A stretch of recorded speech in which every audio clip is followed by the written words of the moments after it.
table. Une émission proposée par Hype FM.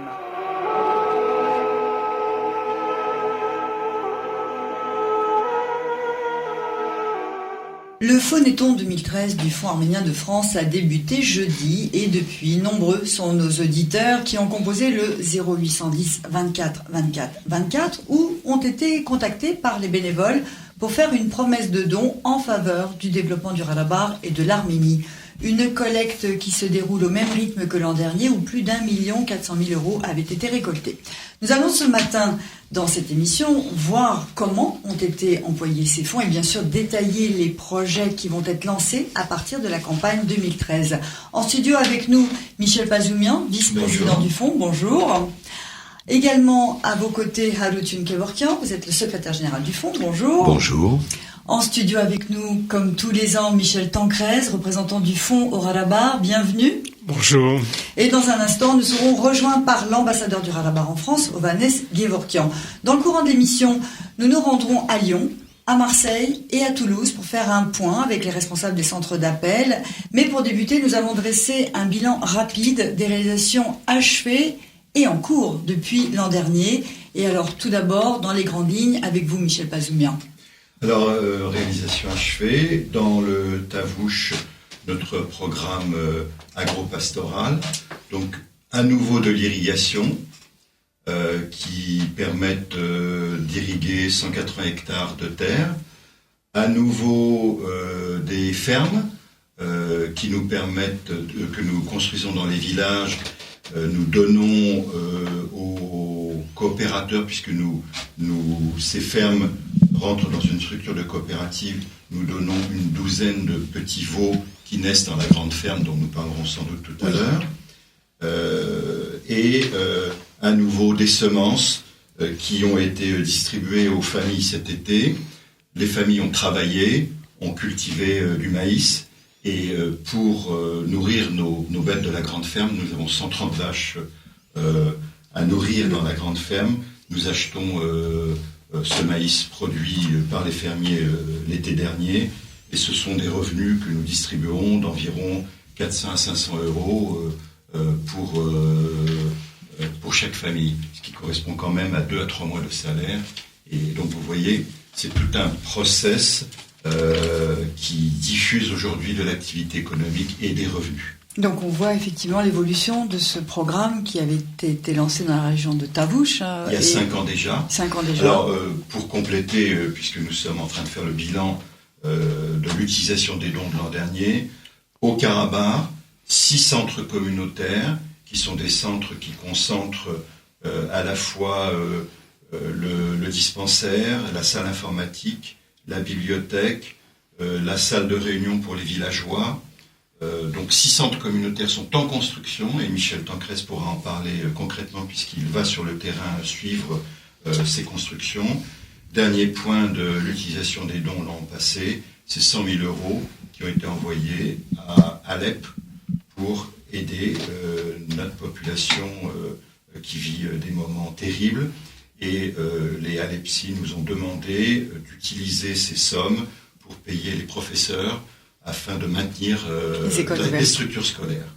Alors cette année encore, une partie des dons ira à la communauté arménienne de Syrie. Toujours, il y aura 100 000 € de consacrés à la communauté arménienne de Syrie, selon leur demande, s'ils souhaitent que nous continuions le financement des professeurs, bien évidemment. S'ils ont besoin d'autres aspects, nourriture, médicaments et autres, nous sommes prêts, bien évidemment. Alors, Michel Tancrez, donc Michel Pazoumian a un peu dévoilé le contenu de votre intervention en parlant déjà de ce qui a été réalisé au Ralabar, mais plus en détail, parce que je le rappelle, vous êtes à demeure au Ralabar depuis combien de temps maintenant ? L'année prochaine, ça fera 10 ans que nous vivons au Ralabar, en famille. Oui, alors rappelons-le, effectivement, vous êtes installé au Ralabar avec votre famille, vous avez en fait consacré toute votre vie ces 10 dernières années à l'essor, au développement et à suivre donc les réalisations du Fonds arménien. Je pense qu'on habitera jusqu'à la fin au Ralabar, donc j'attends la nationalité arménienne. Alors donc, concrètement, sur le terrain, Michel Bazoumian nous disait à l'instant... On a 6 centres en cours de construction. Donc là, déjà, un village où la toiture est posée. Et très vite, il faut finir de poser les toitures pour que l'entreprise puisse continuer à travailler à l'intérieur. Ah, quand on parle de centre, on parle de quel type de centre ? Ce qu'a dit Michel, ça regroupe à la fois le dispensaire, la mairie, des bureaux pour le maire, pour le secrétaire de mairie, comptable, plus une salle de réunion pour les gens. C'est un lieu de rencontre des gens parce que on a une salle de réunion, la bibliothèque avec un point d'accès Internet. Donc tout ça va permettre des échanges entre les gens plus facilement, puisqu'avant c'était un peu dispersé tout ça. C'est le lieu de vie, en fait. C'est un lieu de vie dans le village. Ville, oui, où tout est possible, tout est réuni sous la main. On peut faire des démarches administratives, mais également se cultiver. Donc les gens sont très demandeurs. Les villageois sont très demandeurs. On imagine, effectivement. Alors ça, c'est ce qui a abouti cette année avec les fonds de 2012. Est-ce qu'il y a eu des chantiers qui ont été lancés de ce même ordre depuis 2012 ? Depuis la dernière fois qu'on s'est retrouvé dans ce studio d'IPFM. C'est les chantiers qui sont en cours dans 6 villages. Et je vous ai dit, on a déjà dans la région d'Ardrout le village d'Aknarpur où là la toiture est posée. Donc ils sont en train de faire les enduits à l'intérieur.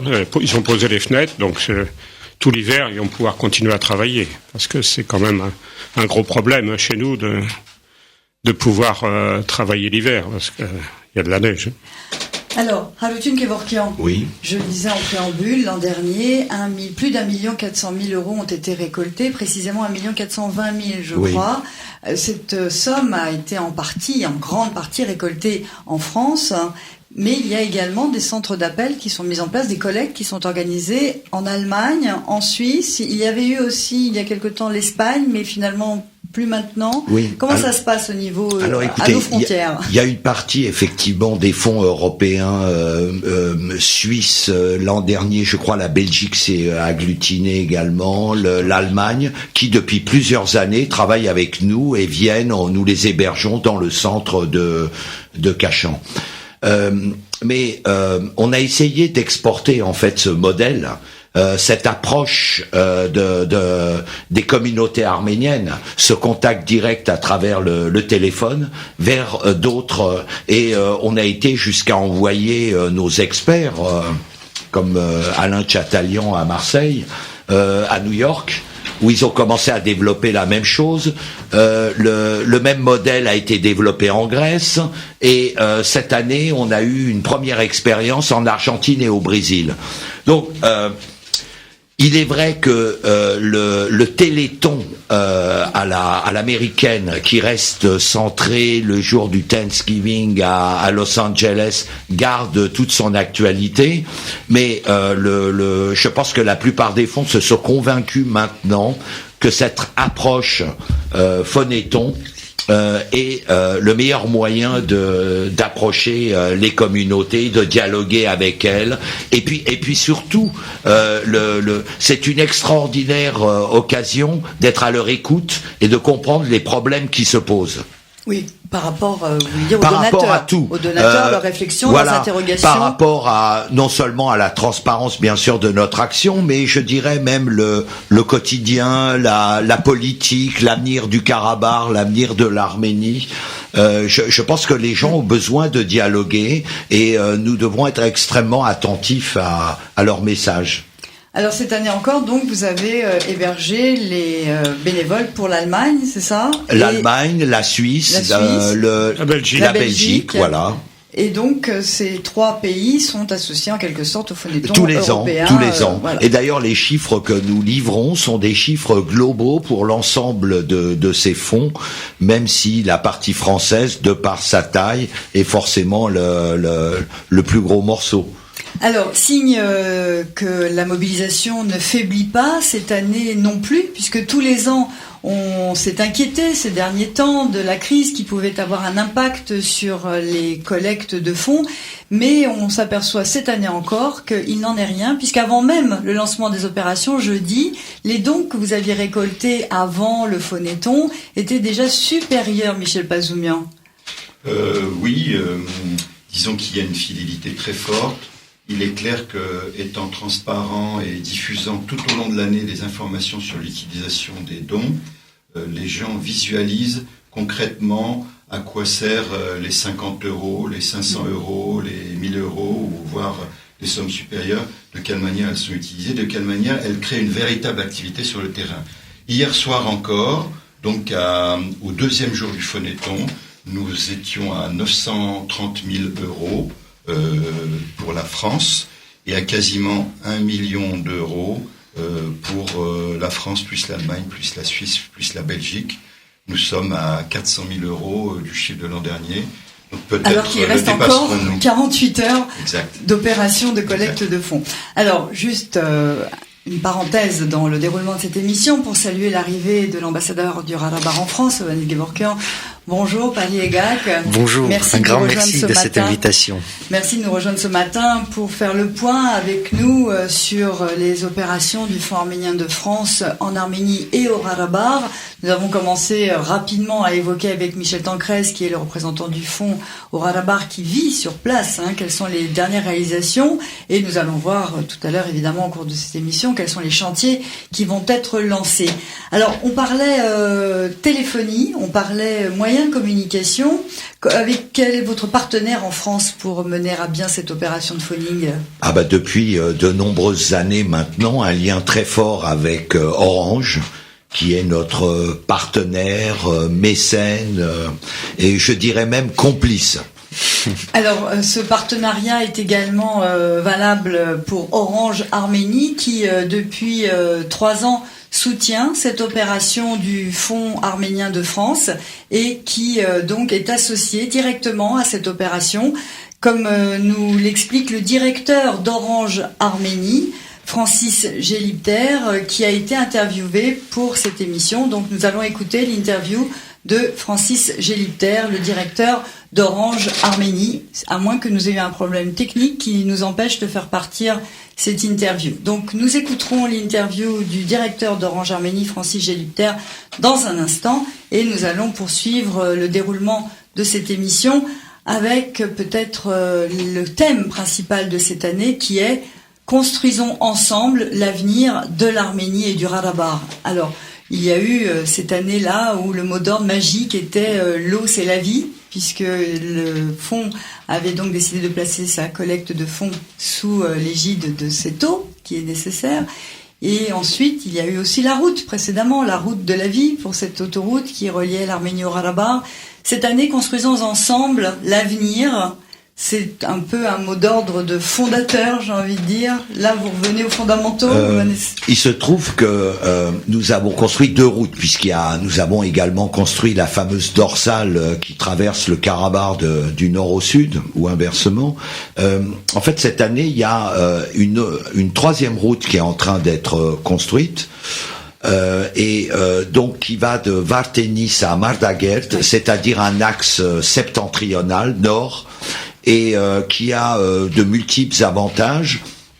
Il va permettre de désenclaver toutes les régions nord du Karabakh qui étaient un petit peu marginalisées et de rattacher la dorsale à cet ensemble septentrional.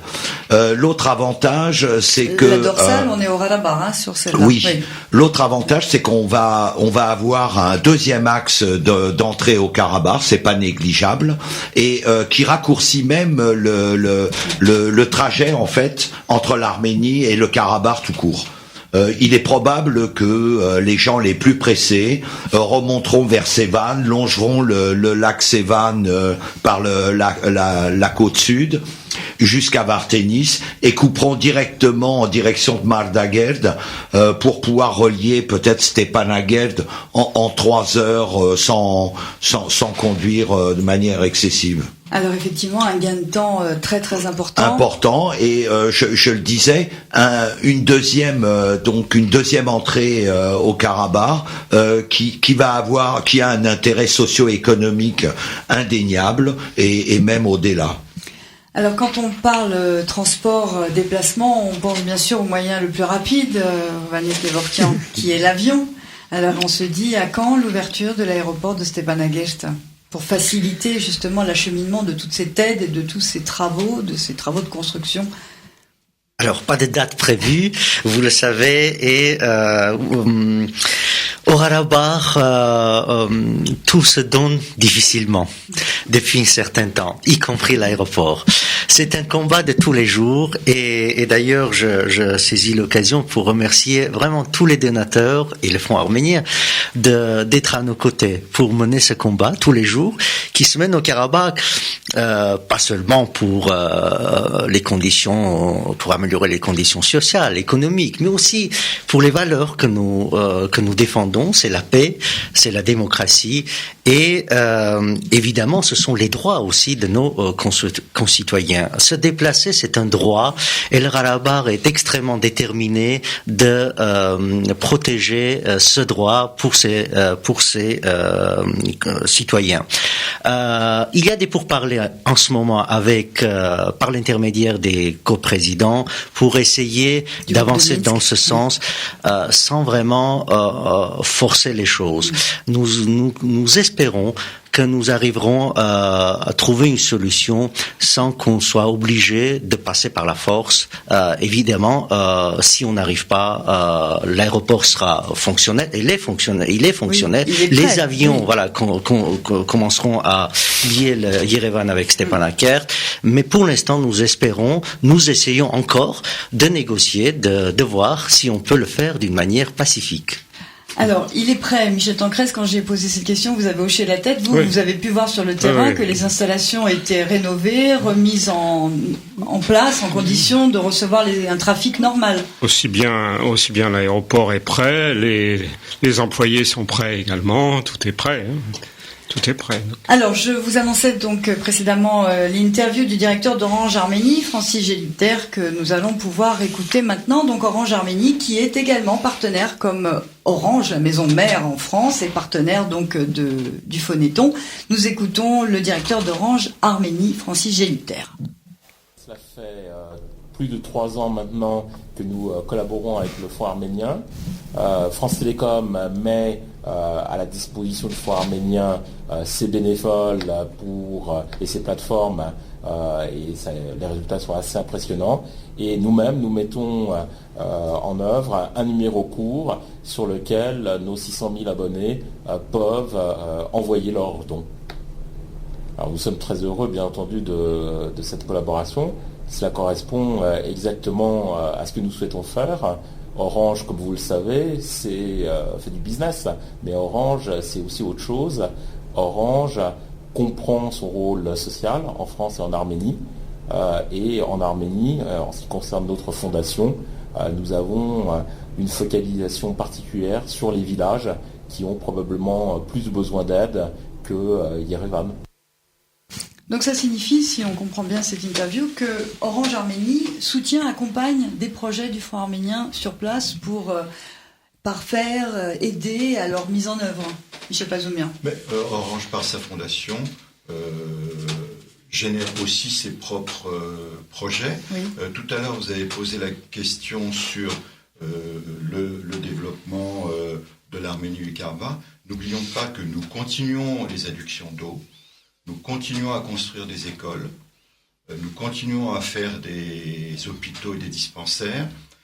Ce dont nous avons commencé à parler tout à l'heure, c'est-à-dire l'utilisation des fonds récoltés l'an dernier pendant le Phonéton et cette année pendant le Phonéton, c'est un acte social et économique très important qui est notre vocation, en tout cas de Fonds arménien de France, d'avoir voulu créer des emplois, diffuser de l'action économique sur le terrain. Alors, cela fait maintenant 5 ans que les opérations du Fonds bénéficient du soutien financier du Conseil régional des Hauts-de-Seine, qui alloue depuis 2009 un budget de 500 000 € pour des travaux de développement de la région de Tavouche, dont on a parlé tout à l'heure avec vous, Michel Pazoumian. En ligne avec nous, le président de la région, Patrick Devedjian. Bonjour. Bonjour. Alors, vous avez cette année encore apporté votre soutien aux opérations du Fonds. Rappelez-nous dans quel cadre est allouée cette subvention du Conseil régional des Hauts-de-Seine, Bien, c'est une subvention qui est attribuée chaque année. Nous avons une coopération avec 4 pays, seulement 4 pays, dont l'Arménie est un des 4, et nous consacrons à chacun de ces pays 500 000 euros chaque année.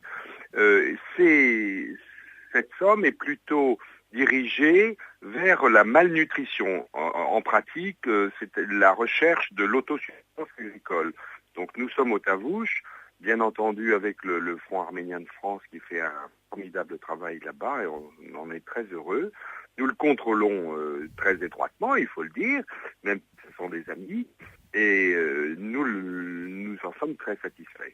Alors justement, on imagine que le contrôle est plus que jamais nécessaire pour un conseil comme celui des Hauts-de-Seine, donc pour un conseil régional. Vous ne pouvez pas obtenir un renouvellement de cette subvention sans un suivi très, très, très précis des travaux engagés avec ces fonds. Bien entendu, chaque année, il est rendu compte à l'Assemblée du Conseil général des dépenses effectuées, des investissements opérés, de leur intérêt, de leur efficacité. Régulièrement, des missions d'élus vont là-bas, y compris naturellement l'opposition. Et d'ailleurs, je dois dire, de ce point de vue-là, je peux rendre hommage à notre opposition. Elle a soutenu cette démarche et les contrôles qu'elle exerce très normalement lui ont donné tout à fait satisfaction. Donc ça se passe vraiment très bien. Notre but, évidemment, c'est d'empêcher l'immigration des Arméniens du Tavouche, parce que c'est une région difficile, où ils ont du mal, justement, parfois, à s'y nourrir, tout simplement. Et le développement agricole qui s'y passe contribue à fixer la population dans cette région un petit peu périphérique de l'Arménie, et même mieux, nous voudrions que ça contribue à la repeupler. Alors vous êtes vous-même allé sur place au Tavouche, notamment pour cette inauguration d'une canalisation d'eau. On le disait tout à l'heure dans cette émission à quel point l'eau est fondamentale, ça paraît tellement évident, mais dans des régions comme le Tavouche, un réseau d'irrigation d'eau, c'est ce qui va sauver l'ensemble de la population. Ah oui, parce que c'est évidemment l'irrigation qui permet le développement agricole. Grâce à l'irrigation, eh bien, nous avons pu implanter des cultures nouvelles, des cultures arboricoles, nous avons des fruits, bien sûr, du tabac, des légumes. Maintenant, il y a aussi du fourrage pour les animaux. Donc, c'est la base de tout. Il y avait d'ailleurs un système d'irrigation ancien d'origine soviétique, mais malheureusement, il avait été depuis très longtemps laissé en désuétude et donc il ne marchait plus, il ne fonctionnait plus. Donc nous avons créé de nouveaux réseaux et rénové des anciens. Alors peut-être que là, Michel Pazoumian, vous voulez poursuivre cette conversation avec Patrick Devedjian. C'est l'aide inestimable que nous apporte le Conseil pour développer l'élevage. Or, ensemble, grâce au Conseil de spécialistes du Conseil général, a été créée une grande ferme qui aujourd'hui contient 130 bêtes qui ont été achetées sur 3 ans, des bêtes de qualité. Ces bêtes font des petits. D'ailleurs, je vous annonce que 35 petits d'une deuxième fournée de naissance sont nés, dont nous nous réjouissons une trentaine de femelles. Et ces petits, nous les diffusons ensuite dans les villages dans lesquels nous construisons des petites fermettes qui nous coûtent environ 35 000 euros, avec la création, donc, comme je l'ai dit tout à l'heure, de coopératives.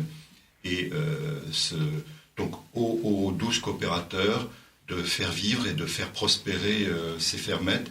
Pour vous montrer la boucle du projet économique, c'est dès que les petits naissent, du lait est produit par les vaches, nous achetons ce lait et grâce toujours à cette coopération Conseil général Fonds arménien, nous avons construit une fromagerie et la fromagerie a commencé à produire des dizaines de kilos de fromage quasiment tous les jours depuis 6 mois à peu près, que nous vendons dans les supermarchés d'Erevan. Patrick Devedjian, quelle est la limite dans le temps que vous vous fixez ? Est-ce que le Conseil général vous a déjà laissé entendre que, encore une année et puis c'est terminé, ou ça peut se prolonger ? Non ? Non, pas du tout. Pour nous, c'est une coopération qui est pérenne. Je veux dire que dans le Tavouche, notre projet, c'est d'arriver à ce que le développement agricole soit productif de croissance, d'emploi, de revenus, que ça puisse fonctionner sans nous. Le but, c'est que ça arrive à fonctionner sans nous. Quand ça pourra fonctionner sans nous, sans notre appui, parce qu'ils seront arrivés à un niveau de développement suffisant, nous irons dans une autre région d'Arménie, naturellement, mais pour nous, c'est une coopération qui est pérenne. D'accord, de la coopération avec l'Arménie au sens large, quelle que soit la région. Oui, d'accord. Absolument. Alutun Gevorkian. Oui, ce que je voulais dire, c'est que véritablement, c'est les investissements que nous faisons sur place sont destinés finalement à les rendre autonomes. Une coopérative, par exemple, il lui faut à peu près 2 ans et demi à 3 ans pour commencer à générer des bénéfices. C'est-à-dire de passer de 12 animaux au départ à une trentaine, une quarantaine, avec une production de lait qui va monter en puissance. Que d'autre part, nous nous sommes beaucoup concentrés sur la filière lait dans un premier temps, mais que maintenant nous sommes en train d'examiner l'autre angle qui est la filière viande, puisque en fait une partie des veaux sont des mâles, et donc avec des perspectives intéressantes.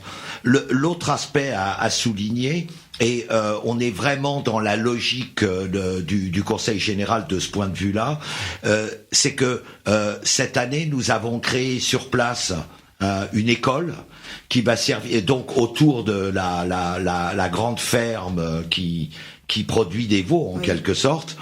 Et cette école est destinée à former tous les membres de ces coopératives pour qu'elles montent en puissance, qu'elles gèrent au mieux leur système. Et le but étant de développer un modèle avec un business plan assez cohérent qui peut servir à d'autres initiatives qui sortiront même du cadre dans lequel on est.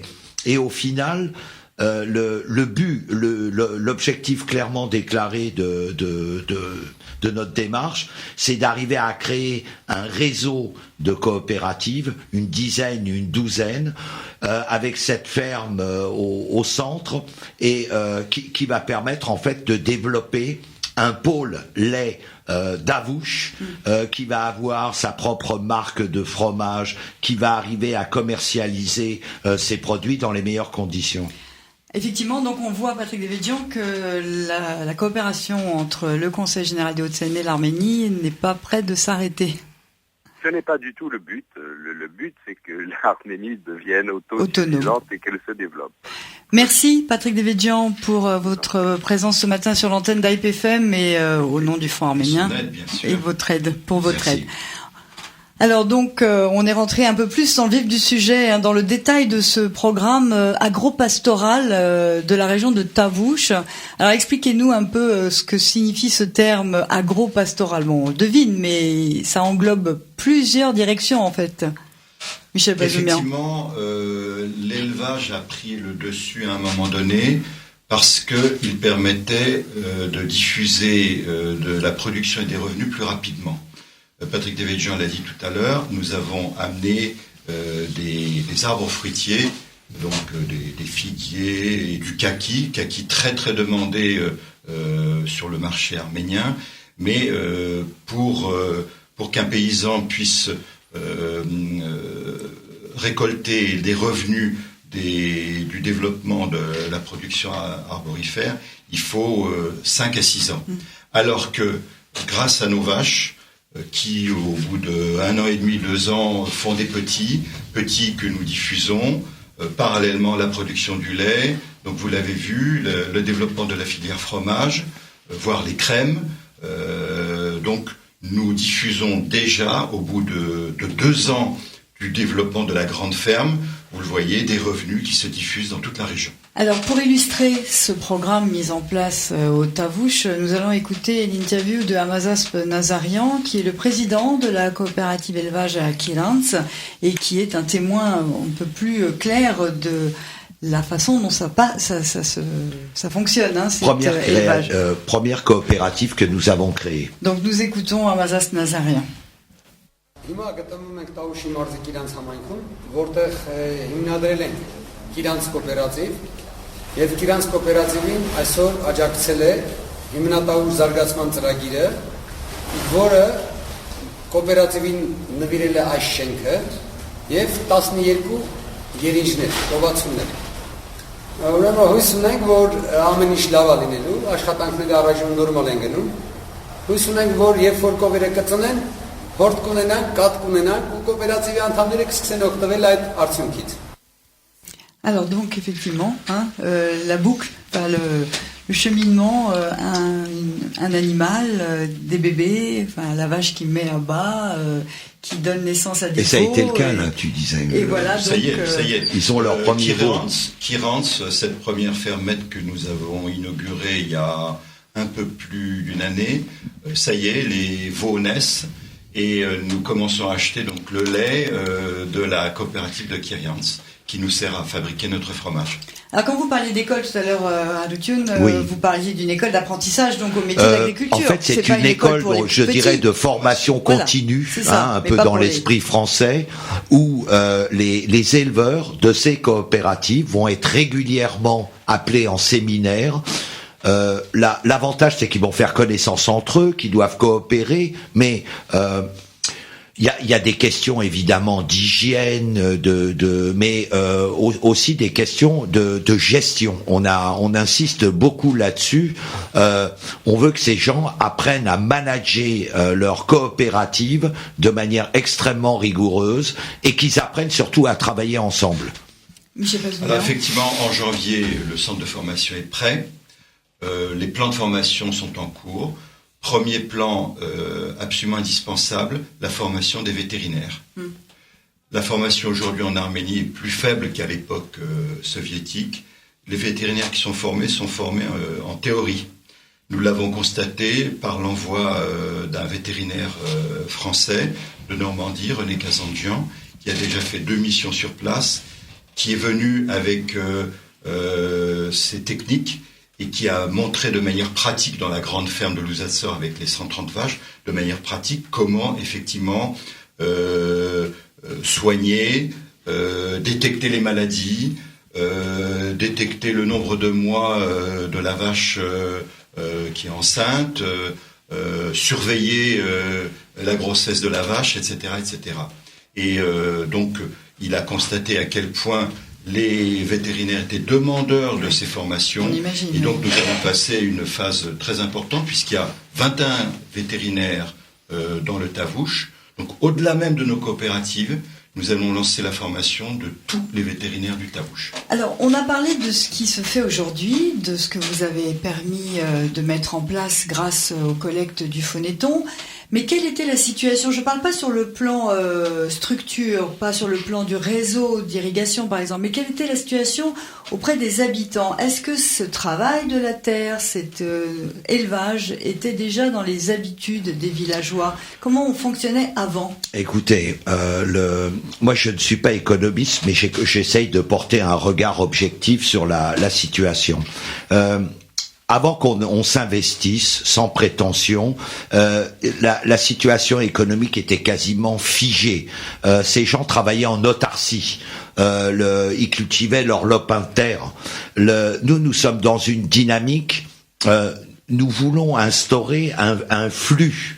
Donc chaque centime qu'on investit là-bas a nécessairement un impact. À nous seuls, je pense que nous avons une 40aine de salariés sur place et ça va continuer.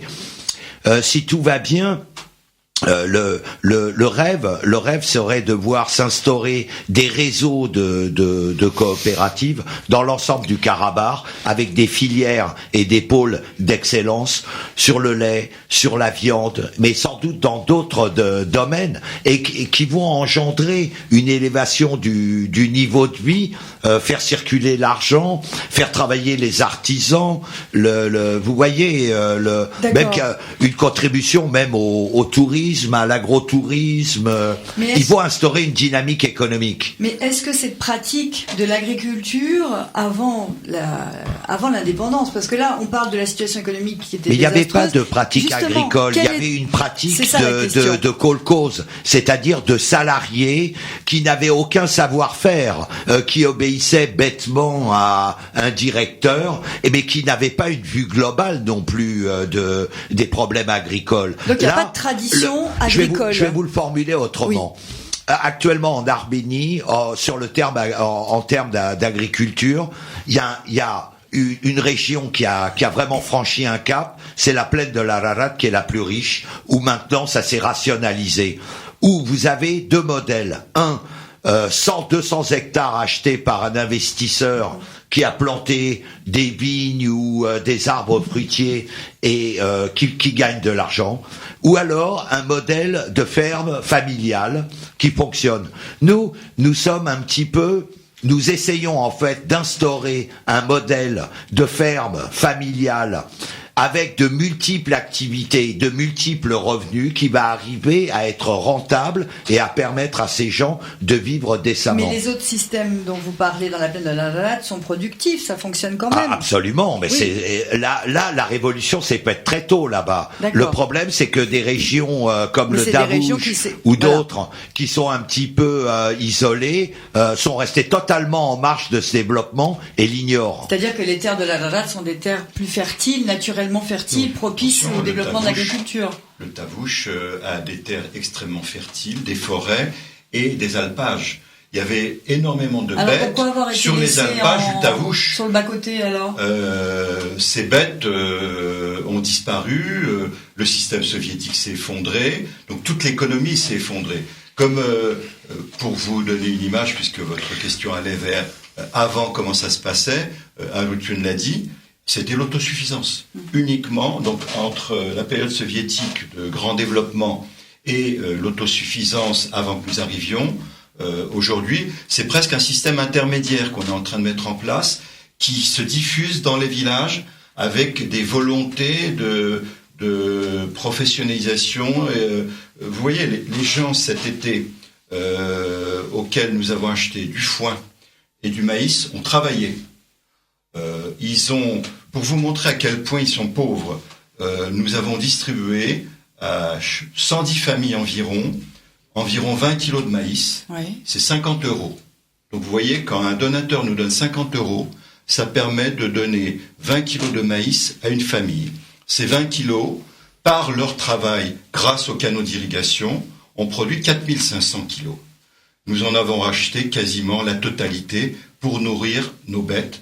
Donc vous voyez, 110 familles ont reçu, par leur travail, ont encaissé environ 2 à 3 mois de salaire. Donc cette circulation monétaire n'existait pas. Oui. Hein? Elle n'existait pas. Oui, mais c'est important de bien donner cette image. Vous voyez, on a aussi des outils qui aident au quotidien toutes ces personnes. On a les bases agricoles avec des tracteurs spécialisés pour les zones de montagne, une moissonneuse-batteuse pour les cultures de céréales. Et comme dit Michel, en fait, on contribue financièrement. Quand on va avoir 500 ou 600 bêtes, et on va y arriver très rapidement, il va falloir augmenter la production de maïs, la production de foin, et ces gens-là auront tout naturellement un marché qui s'ouvre, on va leur acheter au prix du marché, et ils se poseront plus la question, parce que le problème central, c'est que en Arménie, en tout cas dans les provinces, il n'existe pas de système de distribution. C'est un des problèmes majeurs qu'il va falloir résoudre. En gros, le modèle était on va dire des grossistes de Yerevan arrivent avec des gros camions, ils achètent en bloc la production locale au plus bas prix, puisque finalement l'offre est considérable et ce qui décourage un petit peu les paysans de produire. Donc il faut qu'on les aide à mettre en place un circuit de distribution pour valoriser leur production. Et leur production. Oui, Michel Bazoumian, vous vouliez simplement prolonger.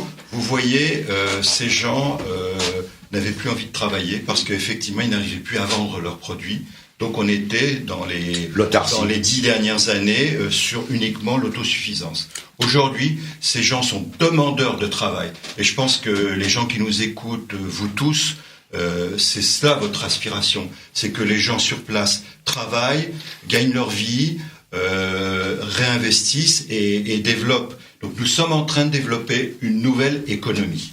Hovhannes Gevorkian, là je vais vous demander de parler aussi de l'Arménie, mais pas que du Karabakh, puisque cette envie d'être autonome, donc de pouvoir subvenir à ses propres besoins en étant dans ce circuit, donc de ce réseau, cette coopérative, est-ce que c'était une capacité acquise au fil du temps à l'époque soviétique? On parlait tout à l'heure des kolkhozes. On a l'impression, vu d'ici, que c'était un petit peu ça, les kolkhozes, une coopérative où tout le monde travaillait un peu en interne. Et il s'avère que non, il n'y a pas eu cet enseignement, j'ai envie de dire, du travail collectif au sens entraide collective. Est-ce que vous partagez cette analyse qui vient d'être faite? Parfaitement, je partage. L'Union soviétique, évidemment, était un grand espace où plusieurs nationalités partageaient, on va dire, la même identité, mais sans vraiment un projet de construction politique ou économique. Il y avait des plans, il fallait suivre ces plans, les plans venaient de Moscou, et c'était devenu quelque chose de banal, sans vraiment comprendre ce dont s'agissait-il. Mais vous savez, c'est une grande joie d'entendre décrire les projets réalisés par le Fonds, M. Pazumian et M. Gevorkian, avec autant de précision. Et croyez-moi, quand ils parlent avec autant de détails et de précision, c'est parce que ce sont des réalités, ces projets, sont devenus des réalités. Et aujourd'hui, vous savez, dans les sociétés occidentales où nous vivons, faire un don ou solliciter un don est presque devenu un geste banal. On don, il y a beaucoup de demandes. Mais croyez-moi, en l'occurrence, que ce soit pour l'Arménie, mais aussi, surtout pour le Karabakh, ces dons, ces 10, 50, 100 ou 200 euros que vos auditeurs ou potentiels donateurs donnent se transforment, sans exagérer, en une vie. Voilà, ces 10 euros se transforment en vie. Et quand on lit les noms de ces réalisations, route de la vie, centre de vie qui sont construits aujourd'hui au Karabakh, c'est vrai, ce sont des mots imagés, mais croyez-moi, derrière chaque euro, il y a cette réalisation ô combien importante pour la population locale. Ça apporte un renouveau, ça apporte une nouvelle manière de penser, une nouvelle manière d'exister, une nouvelle manière de vivre tout simplement. Et ça, c'est ce que font les donateurs, c'est ce que fait le Fonds arménien, que ce soit au Karabakh comme en Arménie. Alors nous allons poursuivre dans un instant sur les réalisations à venir du Fonds arménien. En quelques mots, Michel Pazumian, vous pouvez nous dire les grandes lignes des projets qui vont être lancés à partir de cette collecte? Alors, on va détailler après, mais là on va aller faire un tour dans les centres d'appel, c'est pour ça que je vous dis. On va continuer l'irrigation, parce qu'elle est essentielle, en poussant de plus en plus vers la frontière azérie. Donc vous voyez dans un village qui s'appelle Vazachen, dont une grande partie des terres sont de l'autre côté de la frontière, donc inutilisables. Donc par ces nouveaux canaux. On détaillera tout à l'heure parce que c'est très important. Donc poursuivre sur l'irrigation, la fromagerie, poursuivre sur les fermettes, oui. 3 nouvelles fermettes. Donc on en aura 6 d'ici 1 an quand nous nous rencontrerons. On en aura 6 avec 6 coopératives et donc une montée en puissance de la production de fromage. D'accord. Et la route Vardenis-Mardakert. Oui, donc c'est l'autre projet phare, on peut dire. C'est l'autre projet phare qui est en cours. Bien que le Fonds arménien de France n'y participe pas directement. Mais la plupart des autres fonds, États-Unis, Argentine, Brésil, Australie, etc., y participent. D'accord. Pour différentes raisons, en tout cas, on l'encourage vivement, bien entendu. C'est une route vraiment essentielle. Il y a eu une première étape, je dirais, des travaux de terrassement qui ont été faits l'année précédente, grâce aux investissements d'une société minière qui travaille dans la région, qui va d'ailleurs bénéficier de cette route. Et là maintenant, nous passons à une phase d'asphaltage, c'est-à-dire définitive, d'une route de qualité. L'avantage, c'est que cette route était une des rares avoir été construite à l'époque soviétique par les autorités azerbaïdjanaises. Donc, sur une bonne partie, sur environ 50 kilomètres sur les 70 de l'ensemble, il y a déjà des bases assez consistantes et qu'il faut maintenant compléter. 20 kilomètres restants nécessitant effectivement un énorme travail de terrassement. Je crois que le total est prévu pour 20 à 25 millions de dollars en investissement. À partir de demain, quand vous rentrerez au Karabakh, Michel Tancrez, vous repartez avec quel projet dans les grandes lignes, dans vos valises ? Toujours continuer les centres communautaires au Karabakh, puisqu'on envisage d'en faire 6 nouveaux si les fonds récoltés le permettent. Mais je voudrais aussi insister parce que on parle de ce qu'on a fait avec le Phonéton l'année dernière, des centres communautaires, mais on a également des dons dédiés et des legs. Des legs, c'est très important pour nous, puisque on a une école professionnelle qui est en construction à Chouchi, avec un leg de 2 millions d'euros. Donc une école très très importante. Les legs, pour nous, c'est très important. Donc c'est pour ça qu'on a mis une petite brochure dans notre dernier bulletin pour expliquer comment ça se passait, quoi. Alors, on va développer plus en détail ces projets dans un instant, mais nous allons maintenant un peu voir ce qu'il en est du côté des centres d'appel. Alors, tout d'abord, rappelez que depuis sa création, le Phonéton reçoit le soutien de personnalités, mais depuis 5 ans, celui-ci est encore plus marqué puisqu'il a un parrain ou une marraine. C'est en effet Hélène Ségara qui, la première, avait soutenu cette opération de collecte de dons. En 2010, c'est André Manoukian qui avait mis sa notoriété au service de l'opération, suivi en 2011 par Michel Drucker.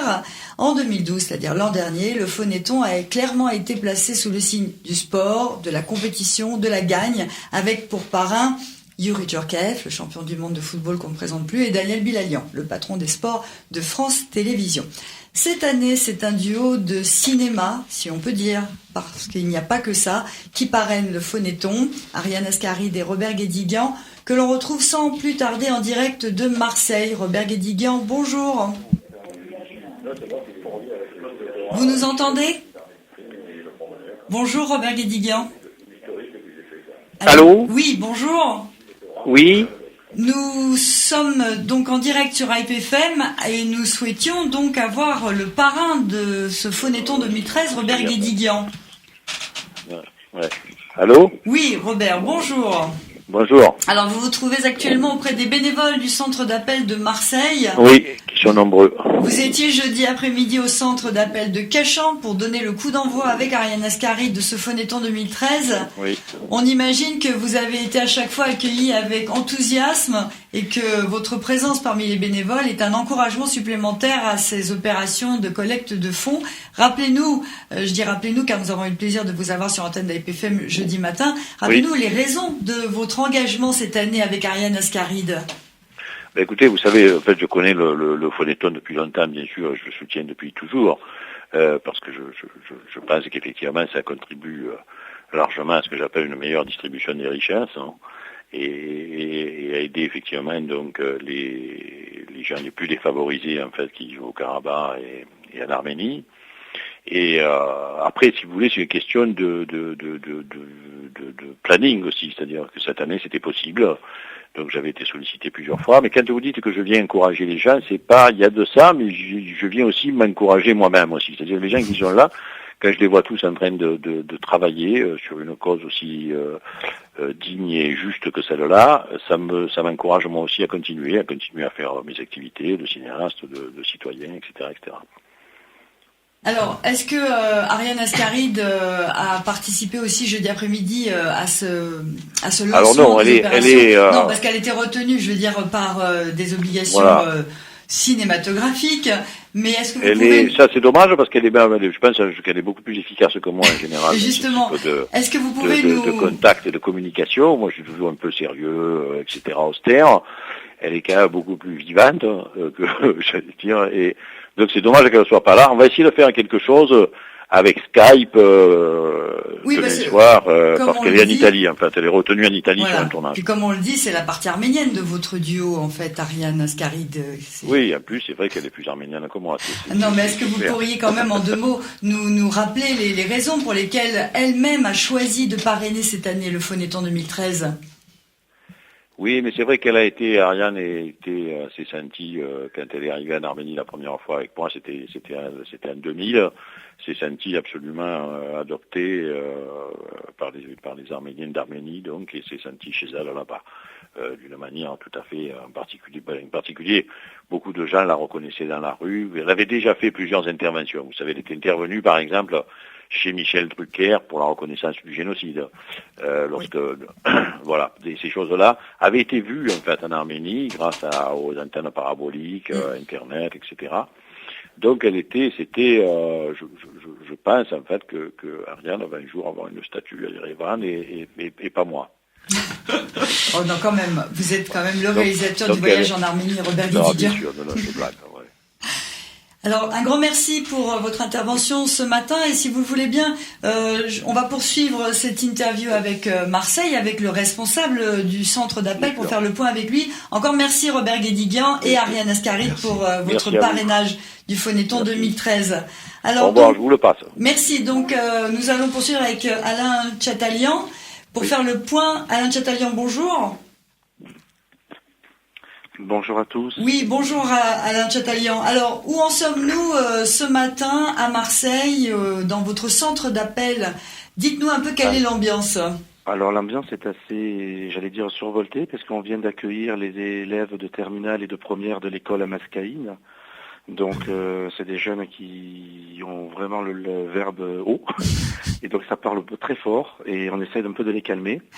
Mais c'est très bien parce que la salle est remplie. On est très heureux d'être complètement plein. On n'a plus un poste de libre. Et c'est vrai qu'avec l'arrivée des jeunes, ça a mis une bonne ambiance dans la salle ce matin. Donc voilà, donc on est rempli, c'est bien. Il y a du monde, ça avance bien. Le chiffre s'accroît de manière régulière. Oui. Donc on est sur un bon phonéton. Alors année après année, vous ne rencontrez aucune difficulté pour trouver des bénévoles pour cette opération de phoning, puisque là apparemment vous dites qu'il n'y a plus une place de libre, il va même falloir attendre son tour. C'est ce qui se passe en réalité, c'est que les gens attendent leur tour, puisque parfois on met 2 personnes par PC, c'est chacun son tour qui téléphone. Non, c'est vrai que là on a bien réussi à trouver du monde. Mais c'est plus facile pendant le week-end parce que les gens sont disponibles. C'est beaucoup plus difficile pendant la semaine. Là, on n'arrive pas à voir trop les jeunes parce qu'ils sont à l'école et puis les gens travaillent, donc c'est plus difficile. Alors Michel Bazoumian, vous nous disiez tout à l'heure qu'on est déjà à près d'1 million d'euros de récoltés vendredi soir. Plus d'un million d'euros. On a dépassé le million il y a une demi-heure à peu près. Alors on imagine qu'avec l'afflux des bénévoles ce week-end, on va dépasser la somme récoltée l'an dernier, puisque vous le dites, là maintenant les bénévoles sont tous au rendez-vous. Bien sûr. À Marseille, on en était à 280 000 euros, quelque chose comme ça tout à l'heure. Oui. C'est... Par rapport à l'an dernier, ça représente une progression? Non. Ou ça suit son cours? Je me suis trompé. 260... Non, 200... C'est pas grave. Le chiffre exact, je vais vous le dire. Dites-moi. Ah non, voilà. Non, j'ai mal lu le 6. C'est 266 277 euros. D'accord. Donc vous êtes satisfait par rapport à l'an dernier? L'opération fonctionne? Globalement oui, parce que les appels se passent bien, on est bien accueillis.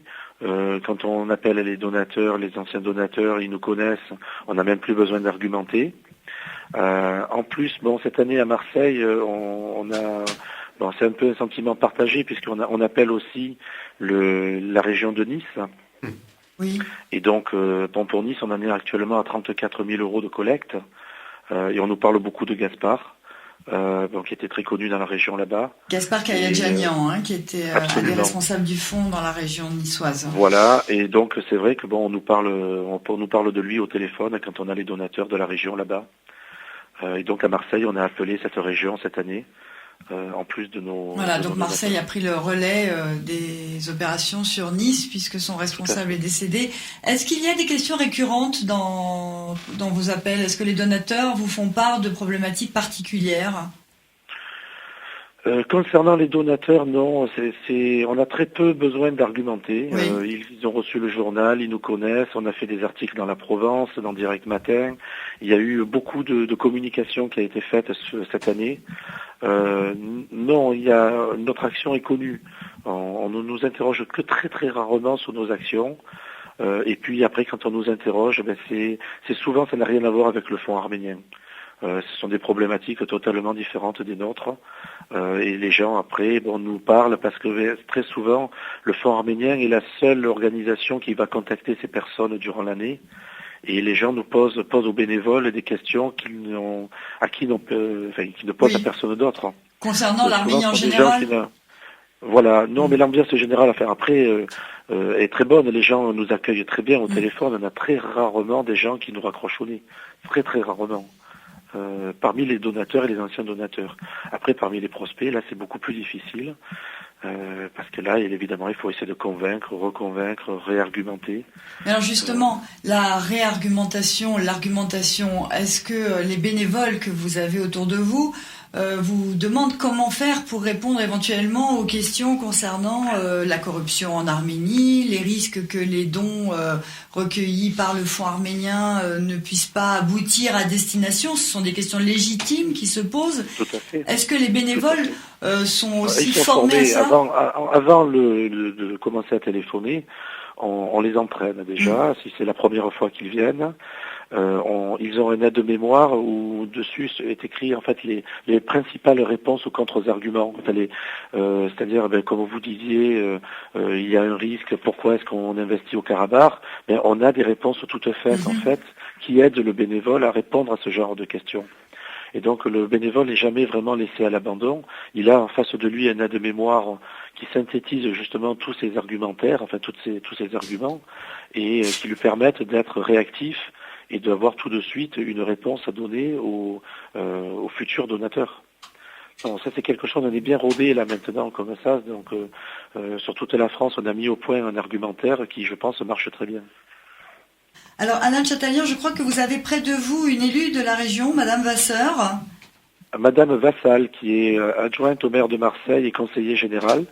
Écoutez, je vais vous la passer tout de suite, elle est à côté de moi. D'accord, merci. Merci. Merci Alain Chatalian. Bonjour. Oui, Madame Vassal, bonjour. Bienvenue sur l'antenne d'AEPFM. Alors, vous êtes présente au centre d'appel de Marseille pour accompagner ces opérations du Phonéton 2013. Qu'est-ce qui motive votre présence ce matin à Marseille dans le centre d'appel ? Mais écoutez, moi je suis présente dans ces opérations depuis l'origine et je le fais à titre personnel plus qu'à titre d'élu, puisque je suis d'origine arménienne et que donc la cause m'intéresse énormément.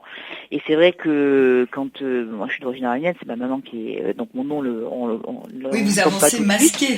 Voilà, c'est masqué, j'avance masqué, mais chaque année j'essaye de donner de mon temps de libre pour aider cette cause parce que effectivement, et on voit l'évolution d'ailleurs, Alain le disait tout à l'heure, on voit l'évolution. Au départ, c'était un petit peu plus compliqué, il fallait expliquer le pourquoi du comment. Et aujourd'hui, la communication du Phonéton est tellement bien faite au fil des années que les gens comprennent tout de suite de quoi il s'agit. Et ils participent au Phonéton parce que c'est une cause juste noble et malgré le nombre de sollicitations qu'ils ont, parce que c'est vrai que ils reçoivent énormément de courriers, essentiellement de différentes personnes, différentes associations, pour pouvoir donner, mais ils choisissent en priorité le Phonéton et on en est très fiers au fil des années. Eh bien, merci pour votre présence et puis pour votre intervention sur l'antenne d'AEPFM. Et on va continuer à téléphoner parce qu'on n'a que jusqu'à ce soir. Donc, si sur votre antenne, il y a des donateurs ou des futurs donateurs qui souhaitent appeler, c'est le 0810 24 24 24 qu'il faut faire pour participer. Bravo. Merci pour votre à bientôt, intervention. Je vous repasse à là. Merci.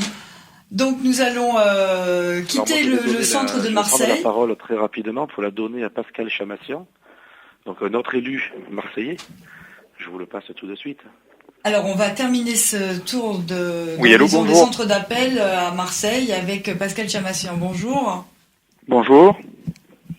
Oui, on vous écoute. Écoutez, ravi d'être ici ce matin. On a la chance en plus d'avoir le parrain du Phonéton qui est à Marseille, avec nous, Robert Guédiguian, un peu marseillais aussi, beaucoup marseillais, qui après avoir ouvert à Paris, et nous fait l'honneur d'être là ce matin. Et effectivement, une belle ambiance ce matin à Marseille. Et voilà, donc c'est une belle habitude qui a été prise à Marseille de faire des beaux scores. Et on est tous très motivés pour battre le score de l'an dernier.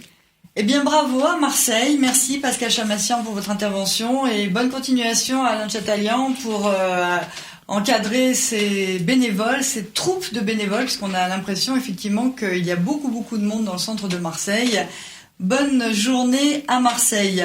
Alors nous allons poursuivre tout à l'heure le tour d'horizon des centres d'appel. Nous irons à Lyon et à Toulouse. Alors on le disait, donc le centre de Nice cette année n'a pas pu ouvrir ses portes en raison du décès de l'un des représentants, du représentant du Fonds arménien, Gérard Kayadjanian, dont on a rappelé le nom tout à l'heure. Vous pouvez peut-être en 2 mots dire le rôle qui a été joué à Nice par ce collaborateur du Fonds. Ah ben c'était la cheville ouvrière et du reste il ne s'est limité pas au Fonds arménien. C'était un des hommes clés de cette région qui a dynamisé cette communauté, qui avait un grand sens de la communication et qui savait s'adresser à tous les milieux. Politique, sportif, culturel, communautaire. Et c'est une grande perte pour nous tous.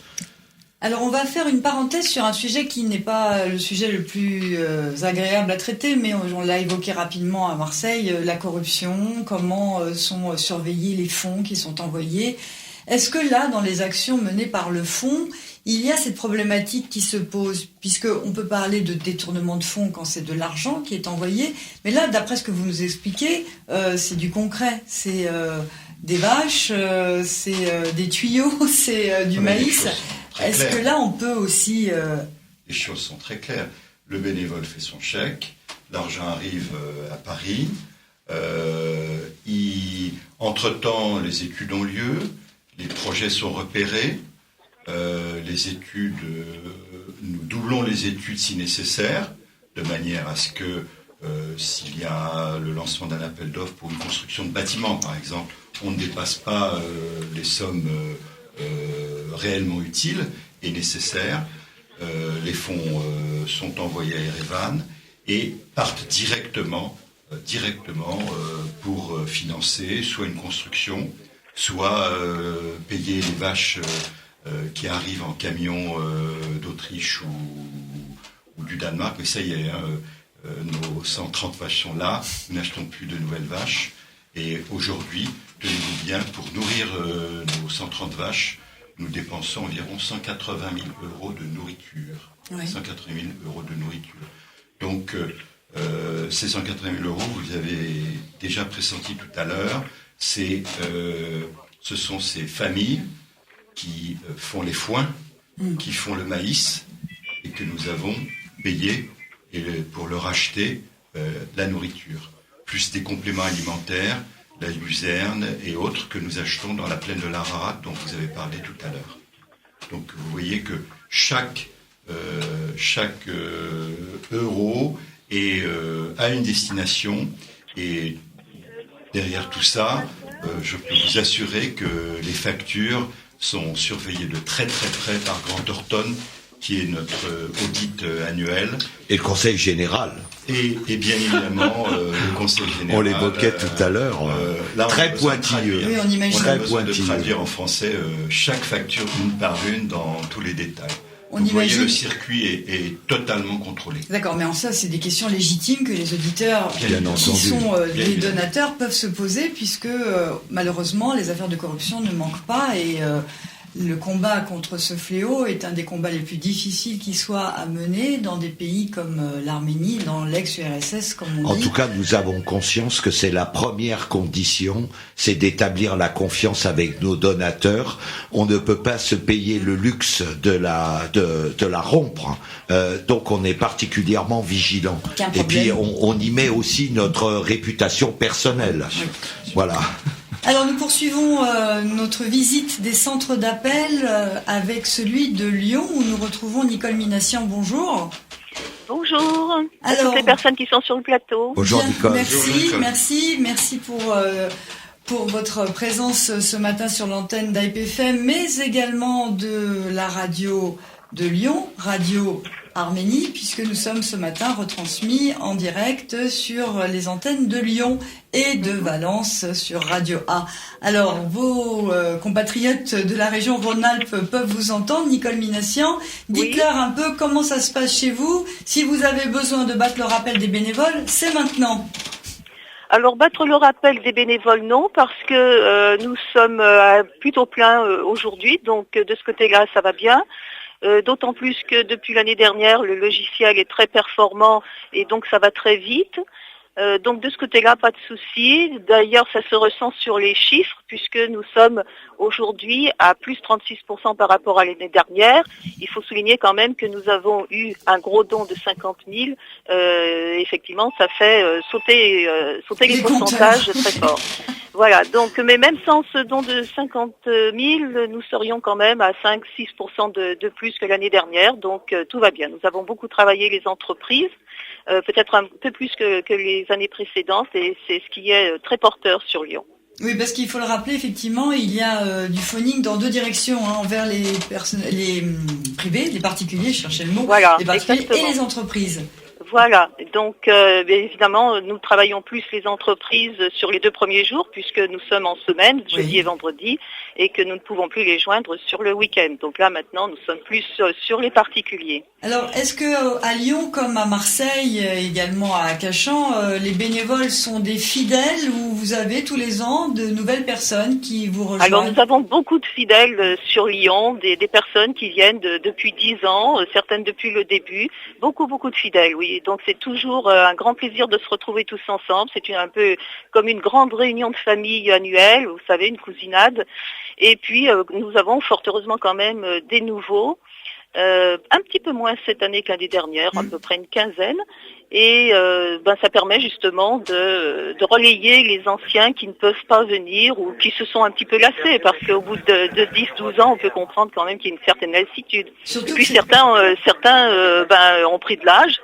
Au bout de 12 ans, s'ils ont commencé à 60 ans, vous voyez, donc voilà, ils ont atteint un certain âge, donc ils ne peuvent pas continuer éternellement. Surtout que les opérations de phoning sont fatigantes quand même, il faut le dire, pour saluer le rôle joué par les bénévoles. Même 4 heures, c'est déjà fatigant, il faut assumer, mais nous avons des personnes qui font les 4 journées pleines. Et donc on leur dit prenez un petit peu de repos, faites des pauses, etc. Mais 4 jours pleins, nous en avons quelques-uns qui font tout ça, donc c'est énorme. Eh bien écoutez Nicole Minassian, on va vous souhaiter une bonne continuation pour la suite de ces opérations de phoning. Merci beaucoup. Et nous sommes tous très motivés. Et un grand bravo à ce travail qui est mené, et puis également à tous les bénévoles qui vous entourent ce matin. Michel Pazoumian, Avutun Gavorkian, un dernier mot peut-être à l'équipe de Lyon? On a hâte de les voir à la prochaine réunion, voilà. Pour faire le bilan. Eh ben nous aussi, c'est réciproque. Mais on se voit déjà par vidéo, Oui, de toute façon. Alors un grand bravo à l'équipe de Lyon, et merci, nous allons poursuivre en nous rendant à Toulouse, où nous retrouvons Gérard Caracosian. Bonjour. Oui, bonjour. Bonjour Gérard. Bonjour. Alors nous venons de parler avec les responsables des centres d'appel de Marseille, Alain Chatalian, de Lyon, Nicole Minassian. Nous retrouvons donc leur collègue toulousain, Gérard Caracosian. Ouais. Comment ça se passe chez vous à Toulouse? Écoutez, l'ambiance est plutôt bonne, donc tout va bien. Actuellement, il y a une dizaine de bénévoles en simultané, sachant qu'à Toulouse, il y a 12 postes ordinateurs. Voilà. Et l'ambiance est plutôt très sympa. Petit café le matin, petit croissant, et tout le monde au boulot. Voilà. Alors, l'an dernier, la mobilisation de la communauté arménienne de Toulouse avait été assez importante. On sait qu'elle a pour un des responsables le frère du parrain de l'année dernière, Bilalian frère. Donc, est-ce que cette année, il y a un effet, j'ai envie de dire, suite 2012 ? Écoutez, Gérard Bilalian, cette année, est pas venu comme bénévole. En principe, il est là. Donc, j'espère qu'il va se manifester. Voilà. Et l'année dernière, c'est vrai qu'il y avait un effet particulier, mais vous savez, les gens de Toulouse ne connaissent pas Daniel Bilalian personnellement. Hein. On connaît Gérard, mais donc je ne sais pas si ça avait un effet booster, mais en tout cas, les gens sont toujours très motivés. La chose qui change un petit peu cette année, c'est que nous avions une école de commerce qui nous envoyait en fait des étudiants à partir du jeudi jusqu'au dimanche et qui avait je dirais, une petite association qui s'appelait Human quelque chose, donc c'était un truc humanitaire, et cette petite association n'existe plus, donc on n'a pas d'étudiants cette année, donc on va essayer de renouer des liens, ou nouer des liens avec une autre école de commerce l'année prochaine, pour avoir pas mal d'étudiants. Alors ce sont des étudiants non arméniens, hein. Ils sont tunisiens, ils sont gabonais, congolais, mais ça n'a aucune importance. Ah oui, effectivement, ça donne une belle image de la solidarité entre les peuples quand voilà, on ça entend. donne une certaine fraîcheur, donc c'est plutôt sympa. Alors, malgré tout, quels sont les résultats à Toulouse ? Alors, nous sommes actuellement à un peu plus de 45 000 euros, ce qui est pas trop mal pour nous, sachant qu'il y a pas mal de donateurs qui n'ont pas été joints, il y en a à peu près 180 qui n'ont pas pu être joints, donc je pense que les résultats vont être à la hauteur de ceux de l'année dernière. Eh bien, nous bravo. l'espérons en tout cas. Eh bien, bravo. Merci Gérard Karagouzian et bonne continuation pour les suites de cette opération Phonéton 2013. Voilà, mais je me permets de saluer tous mes collègues de Marseille, Paris et Lyon. Voilà, on les voit sur les réseaux vidéo, donc c'est sympa de voir nos collègues boire un café et taper sur un clavier. Donc voilà. Vous pouvez vous suivre en interne et vous soutenir moralement les uns les autres. Voilà, il y a même notre président tout à l'heure qui a fait un petit coachali devant la caméra. Bon, alors ça c'est private joke, hein. Les auditeurs d'IPFM ne peuvent pas participer et profiter également de ces images. Non. Malheureusement. Merci Gérard Karagouzian. À très bientôt et merci. Bonne continuation. Au revoir. Alors on voit que cette année vous avez mis en place une infrastructure vidéo pour un peu relier les hommes entre eux, hein, depuis l'an dernier, pour être ensemble, puisque le mot d'ordre, hein, construisons ensemble l'avenir de l'Arménie et du Haut-Karabakh, il passe aussi par le ensemble ici. Hein, il faut que les bénévoles et les membres de l'organisation se sentent liés les uns aux autres. C'est devenu, on peut dire, un événement du groupe, de la communauté incontournable.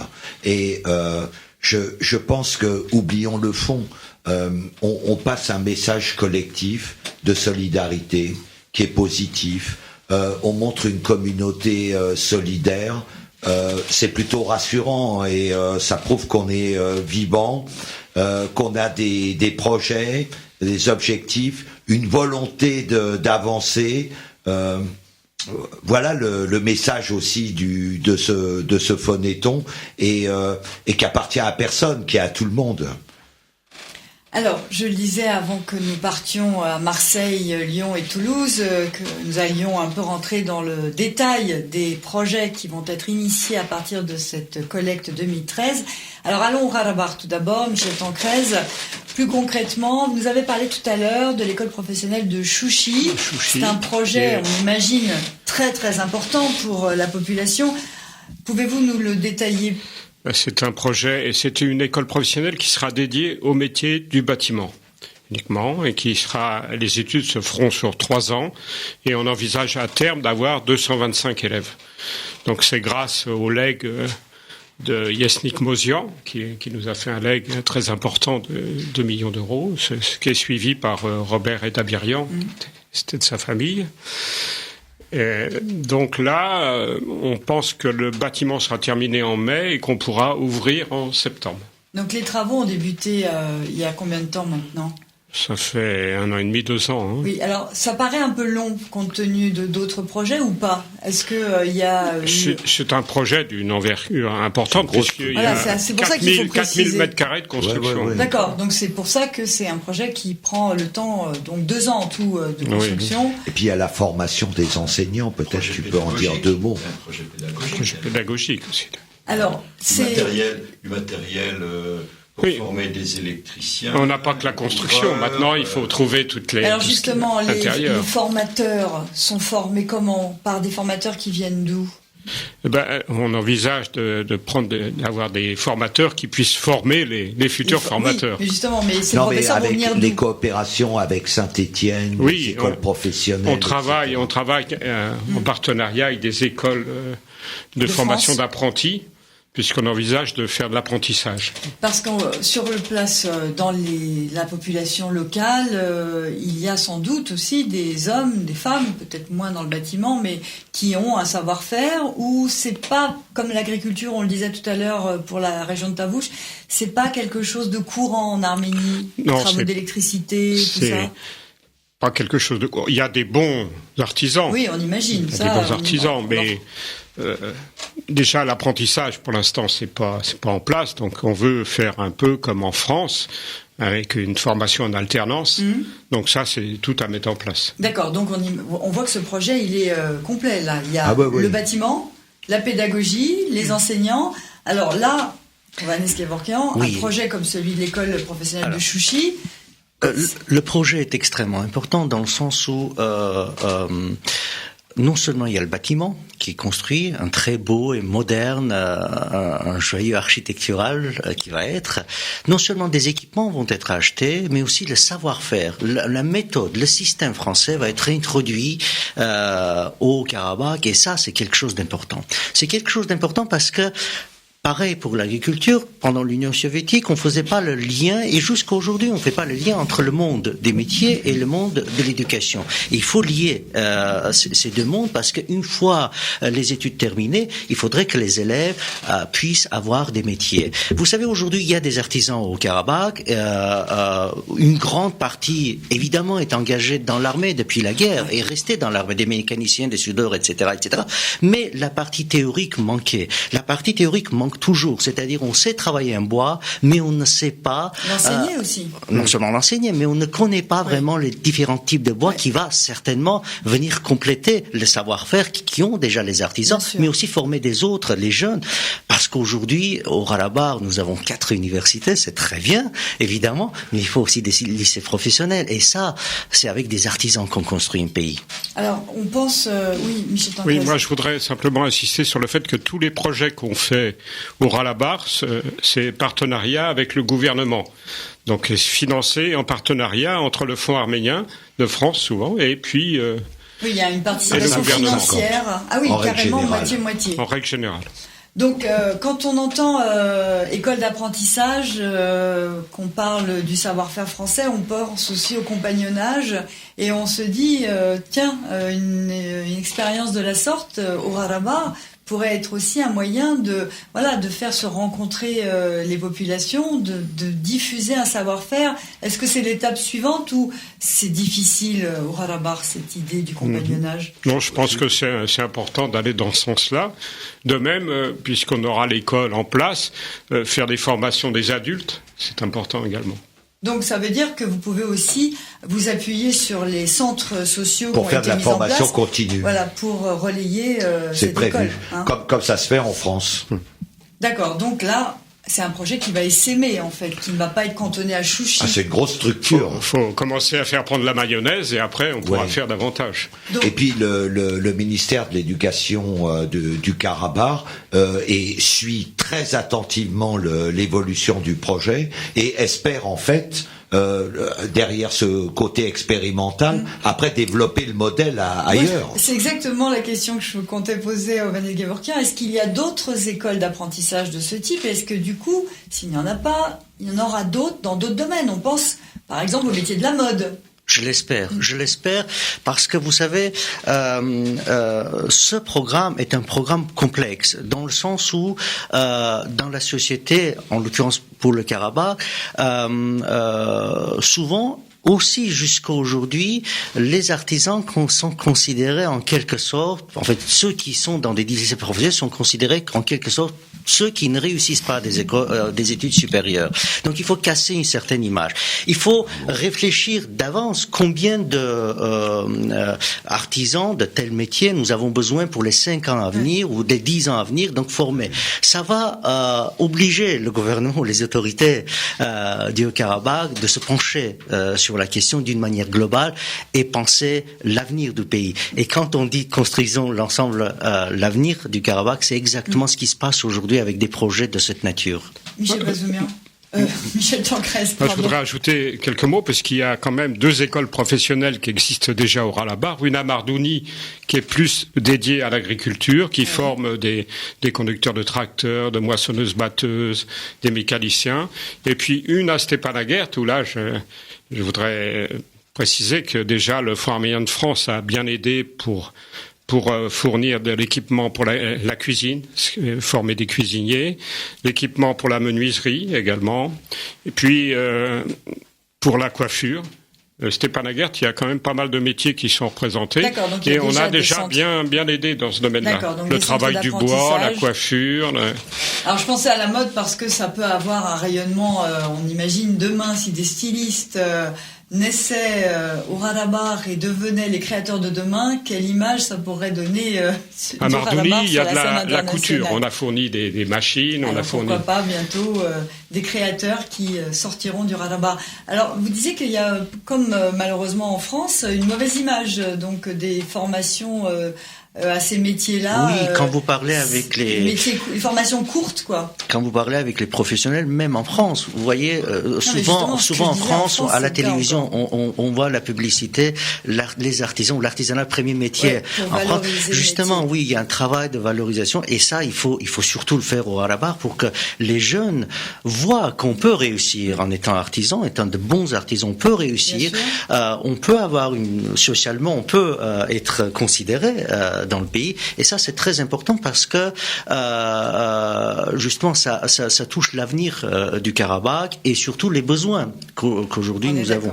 Et souvent j'entends dire différents constructeurs que parfois ils sont obligés de faire appel à des constructeurs d'Arménie qui viennent d'Arménie pour construire un bâtiment au Karabakh. Vous voyez, faute de main d'œuvre qualifiée sur place. C'est pour ça qu'on a choisi de dédier au métier du bâtiment. D'accord. Donc ça appartient aussi au gouvernement. Cette tâche, elle appartient au gouvernement aussi. Cette tâche, avant tout, appartient au gouvernement. Faire œuvre de pédagogie en direction des habitants, de la population, pour qu'ils comprennent que ces métiers-là sont des métiers d'avenir, des métiers nobles, dont le pays a besoin. Certainement. Mais vous savez, le gouvernement, ceux qui gouvernent au Karabakh, ce sont ceux qui sont nés au Karabakh, qui ont passé une guerre. Et quand il y a des modèles dans le monde, comme le modèle français ou un modèle suisse ou un modèle, je ne sais pas, américain, et grâce à ce savoir-faire qu'on a parmi la diaspora, qu'on peut copier ces modèles sans inventer une nouvelle bicyclette au Karabakh, ça facilite énormément la tâche du gouvernement. Alors, Michel Bazoumian, revenons aux grandes lignes qu'on a évoquées tout à l'heure des projets qui vont être lancés à partir de cette collecte 2013. Alors, vous parliez de l'irrigation dans les zones frontalières. Donc, on étend, on repousse les limites de l'action qui est menée au Tavouche. Et on imagine à quel point il est important de redonner vie, d'accompagner le développement de ces régions frontalières, notamment dans la région de Tavouche, qui est prise pour cible régulièrement par l'armée azérie. Vous avez évoqué tout à l'heure le nom du village de Vazachen, qui a été pendant 2 heures pris pour cible samedi dernier par les tirs azéris. Pour eux, ces habitants qui se sentent un petit peu abandonnés, laissés de côté parce que leur vie est justement soumise à ces tirs et ils sont obligés de faire attention tous les jours quand ils vont dans les champs, pour eux, un projet du Front arménien, c'est une de secours. N'exagérons pas les choses, néanmoins. Nous, ici, bien sûr, la presse va nous rappeler un tir par-ci, un tir par-là. Bien sûr, c'est un tir de trop. Néanmoins, si je m'appuie sur Vazachen ou Palais Gamavan, à l'extrême nord-est, ou à 1 kilomètre de la frontière azérie où nous allons construire une ferme, les populations vivent en toute quiétude. Pour tout vous dire, elles nous disent aussi, il y a des villages azéris de l'autre côté. Si Si on nous provoque un petit peu trop, bien évidemment, il y aura des ripostes. En toute quiétude, c'est quand même pas la situation la plus partagée dans ces zones frontalières, puisqu'on rapporte quand même aussi des reportages qui sont faits par la presse d'Arménie auprès des villageois qui vivent quand même dans des conditions très difficiles. Écoutez, ça n'empêche pas, et Patrick Devedjian l'a dit tout à l'heure, ça valorise encore plus notre travail et la nécessité de notre travail, de notre intervention dans ces zones de frontières et des villages. Vazachene, nous connaissons bien. Un maire dynamique, une population de quasiment 2000 habitants dynamique. Certes, ils ont perdu énormément de terres qui sont côté azéri aujourd'hui, ou des terres qui sont minées. C'est la raison pour laquelle nous faisons de nouveaux canaux d'irrigation, de manière à ce que des terres qui n'étaient pas cultivées, qui n'étaient pas arrosées, puissent être demain arrosées. À Vazachene donc, nous allons entamer cette année, grâce au Phonéton, nous allons entamer un nouveau canal d'irrigation de 900 mètres qui va aller quasiment vers la frontière, en tout cas qui va rentrer dans les quartiers sud de Vazachene et qui va permettre à nouveau d'irriguer des dizaines et dizaines d'hectares. Dont les terres sont possédées. On a gagné plusieurs centaines d'hectares en 2-3 ans de cultiver. C'est pas négligeable. Mais alors, ce que je voulais, le message zones, avec l'irrigation, de zones non cultivables en raison des mines. Est-ce que vous menez aussi un travail de déminage? Comment ça se passe? Non. Ce n'est absolument pas le rôle du Front arménien. Aujourd'hui, la situation militaire ne nous concerne pas directement, bien évidemment, mais notre rôle, une nouvelle fois, lorsque nous demandons aux donateurs de nous aider, et ils le font, notre rôle est bien d'investir dans ces villages de manière à fixer les populations. Et ces populations veulent rester. Je vous donne un simple exemple. Paregamavan, extrême nord-est, 1 kilomètre de la frontière, 400 hectares de villages qui sont minés, donc inutilisables. 120 à 130 hectares utilisables. 310 habitants, 120 familles, 50 enfants scolarisés. Ils ont été...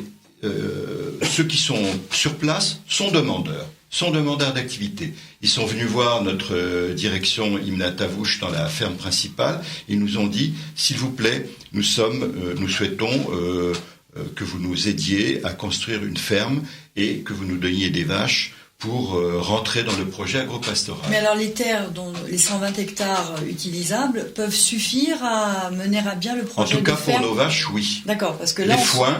Pour les foins, la nourriture de vaches de qualité, puisque nous avons des vaches qui font 12 à 15 litres de lait et non pas 4 litres comme la vache caucasienne. Nos vaches vont effectivement permettre de faire du lait que nous allons acheter pour fabriquer en fromage. Et donc, vous voyez, lancer toute une dynamique.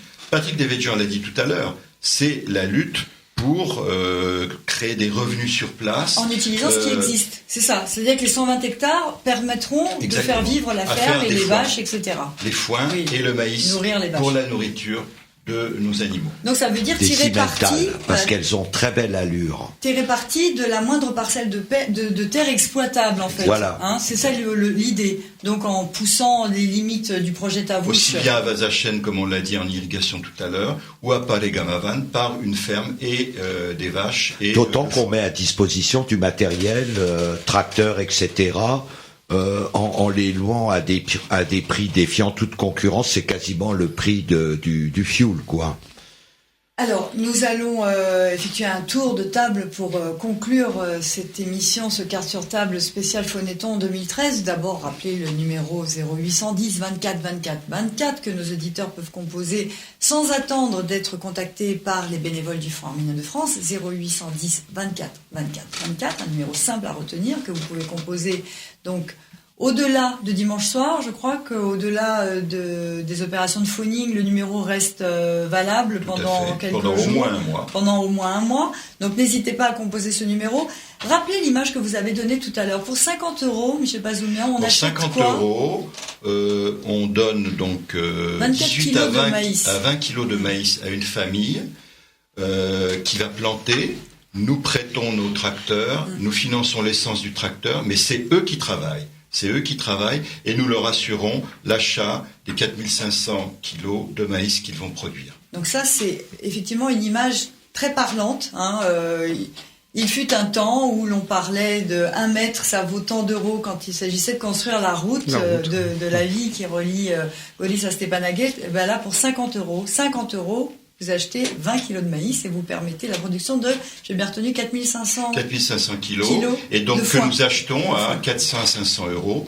Donc cette famille, par son travail, cet homme ou cette femme, par son travail, va recevoir l'équivalent de 2 à 3 mois de salaire et une circulation monétaire qui n'existait pas, puisque le foin, avant que nous lancions ce programme, séchait sur place. Il n'était pas utilisé. Il séchait sur place. Il servait à rien, quoi. Il ne donc servait là, à rien. On comprend pourquoi. Soit foin, soit maïs. C'est ça. Donc ils n'avaient pas d'argent pour payer du fuel, pour faire passer le tracteur, couper à la faux, aucune capacité d'investissement minimale.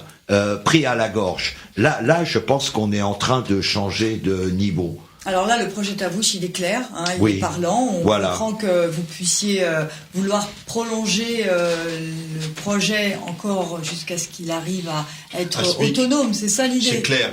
Notre dernière mission l'a prouvé. Depuis 1 an, ça y est, le modèle, nous le voyons très clairement. Absolument. Pour tout vous dire, dans ma dernière mission au Tavouche en septembre, nous avons fait des calculs économiques. Ils vont gagner d'argent. Il faut qu'on les forme, qu'on les professionnalise beaucoup plus. Mais je peux vous dire que dans 1 an, dans 2 ans, on pourra écrire le modèle, vous le présenter totalement et le développer dans d'autres régions. Dans d'autres régions, voilà. L'a dit. Alors, au Rarabar, on a vu, il y a le projet Chouchi, il y a aussi la poursuite de la construction des centres sociaux. Construction de maternelles également, puisque cette année on a inauguré la maternelle de Dractic, là maintenant on espère bientôt inaugurer celle de Sos également. On avait fait celle de Rouzé-Chartard avant, donc il y a toujours des choses en parallèle, puisque maintenant les maternelles, chauffage central, avant c'était chauffage au bois, etc. Donc c'est plus agréable pour les enseignants et pour les enfants travailler. On imagine surtout que les hivers sont beaucoup plus rigoureux qu'ici en France. Donc au Ralabar, le gouvernement a également fait venir des vaches, des vaches qui sont les mêmes que pour le Tavouche. Mais malheureusement, là, c'est autofinancé puisqu'on n'est pas reconnu au niveau international, donc on n'a pas d'aide du Conseil général. Pour pouvoir bénéficier de cet apport financier. Mais alors, est-ce que le réseau routier aujourd'hui est suffisant pour accompagner ce développement? Parce qu'on a parlé des grands axes, mais les villages qui sont le long des grands axes sont toujours difficiles d'accès. Il y a des endroits où il y a juste de la terre par terre. Petit à petit. Les villages, on a l'association qui va arriver derrière, qui est Chêne, qui a fait une route dans un petit village qui s'appelle Smagaor. Donc il y a plusieurs actions qui sont menées par différentes organisations qui accompagnent les grands travaux, j'ai envie de dire, menés par le Fonds arménien. Soyons patients, agissons. C'est très important à agir. 50 €, donner 50 €, ça se transforme tout de suite en une réalité, une réalisation, un projet au Karabakh. En quelque sorte, ces 50 € deviennent 100 € presque immédiatement, puisque le Haut-Karabakh, le gouvernement double chaque presque don, ou participe à 50% au projet. Et vous savez, le slogan qui a été choisi cette année, construisons ensemble l'avenir de l'Arménie au Haut-Karabakh, quiconque qui visite le Haut-Karabakh aujourd'hui, dans le présent, cette route construite aussi par le Fonds arménien voit l'évolution, mais inestimable, incomparable que le Haut-Karabakh a eu durant les dernières années, grâce à ces dons, grâce à cette participation et grâce à cette solidarité et mobilisation. Donc c'est du concret, c'est le présent, sans parler même de l'avenir que nous préparons aujourd'hui. Et tous les habitants du Ralabar sont conscients du travail qui est réalisé par le Fonds arménien. Oui, on imagine que les réalisations sont Et tellement... toutes les autres organisations. Oui, et les autres organisations, comme je citais avant. Bien sûr, comme vous avez cité effectivement l'association Chaîne, chaque organisation contribue à apporter sa pierre, comme on dit, à l'édifice, mais il y a des projets qui sont un peu plus visibles que d'autres, car une route, comme on l'a dit, c'est important pour désenclaver le Rarabar. Il y en avait une, maintenant il y en aura deux. En attendant, évidemment, la liaison aérienne, qui on l'espère ne saurait tarder, que... Nous allons rappeler le numéro de téléphone, le 0810 24 24 24, pour faire vos promesses de dons. Et si nos auditeurs souhaitent en savoir plus, eh bien, une adresse internet, www.fondarménien.org. Attention, fonds avec un S, fondarménien.org, pour tout savoir des actions qui sont menées par le Fonds arménien et plus encore, le Fonds arménien de France et plus encore. Donc, merci encore une fois, messieurs, d'avoir été cette année en studio sur l'antenne d'AIPFM. Halutun Kevorkian, Michel Pazoumian, Michel Tancrez, responsable du fonds, Rovanes Kevorkian, ambassadeur du Rarabar. Merci d'avoir été aussi notre invité ce matin et bonne continuation. Et bien sûr, nous vous donnons rendez-vous au moins dans un an, ou plus tard dans un an, pour nous présenter vos réalisations. Merci, au revoir. Au revoir.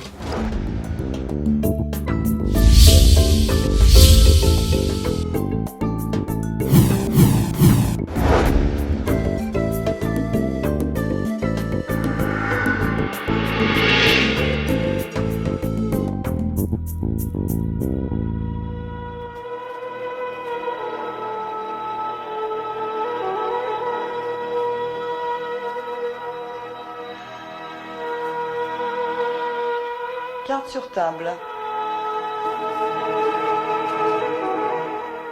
Une émission proposée par AIP FM.